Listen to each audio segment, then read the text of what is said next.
салом алейкум ҳамдиёрани азиз. имрӯз 22 декабри соли 2024 қарор дорем дар ноҳияи Фархор дар яке аз пистазорҳои калон. дар ин ҷо тахминан 600 та анохелин дарахти пистаи калон аст. Пистазор бениҳоят калон аст, лекин писта намебандад. Пистаро бинед ки писта бо даст шинонда шудааст, нигоҳбин карда шудааст.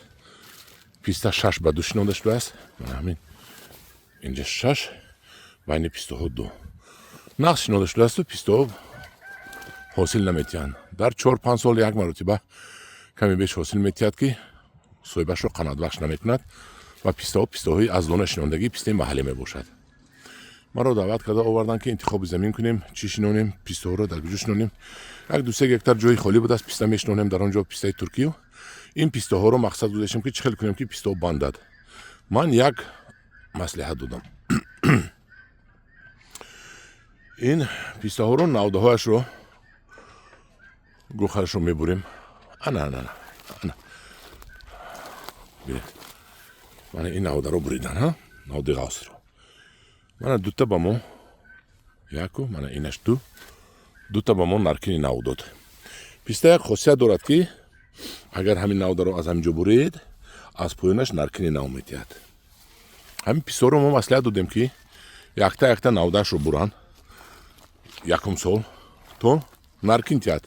мана ба монанди ин наркинҳо ки аз бихи мана инро ки буридан, ин навдаро ки буридан, ҳатман ин навдаро ки буридан ва анавай навдаро ки аз боло буридан, ҳатман наркин метиҳад. бинед, мана наркинҳошро дидед, мана наркин. ва дар ин наркинҳо аллакай пайванд кардан мумкин аст. дар ин кунда пайванд кардан мумкин нест, намешавад. ин дар наркин мешавад. вақте ки шумо ҳамхел пистаи дарахти калон доред, бисёр не як навдаашро буред, вай ҳатман ба шумо наркин медиҳад. барое ки ҳамашро буред, хушк шуданаш мумкин аст. реша зурӣ мекунад, навда намешавад, хушк мешавад. барои ҳамин шумо як навдаашро буред, то ин ки ба шумо наркин тиҳад.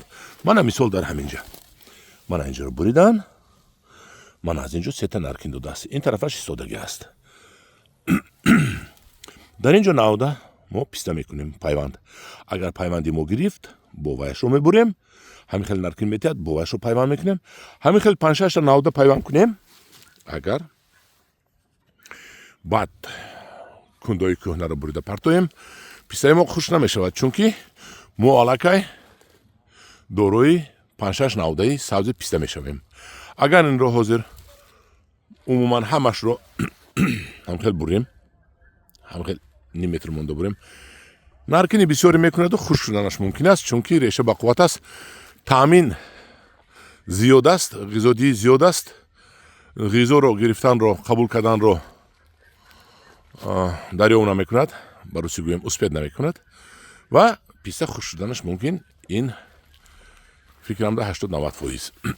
барои ҳамин мо мана бинед наркино буромадагӣ. барои ҳамин пистаро мо ҳамашро намебурем, як 2 навдаашро мебурем то наркин зада бурояд.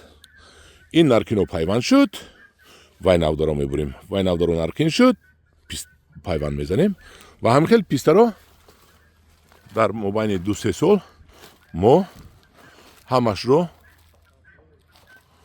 воғро пистаи пайвандӣ карда мемонем. пайвандӣ дилатон хоҳад эронӣ, дилатон хоҳад туркӣ, як навда дар ҳар ҷо аз нарина мезанем, бенарина намешавад. ва кадоме ки ҳамин хел воғи писта кардагӣ ҳаст намебандад. ман маслиҳат метиҳам ки ҳамин хел як навдагиашро, 2 навдагиашро, ҳамин хел 50 задагӣ бошад, агар бемалол 2 навдагиашро буред, як ваҷаб монда ё 2 ваҷаб монда, аз қисми поёнӣ наркин зада мебурад ва шумо бемалол пайванд мекунед. ҳамашро набуред ки хушк мешавад. ҳамашро набуред, илтимос, тасодуфӣ накунед.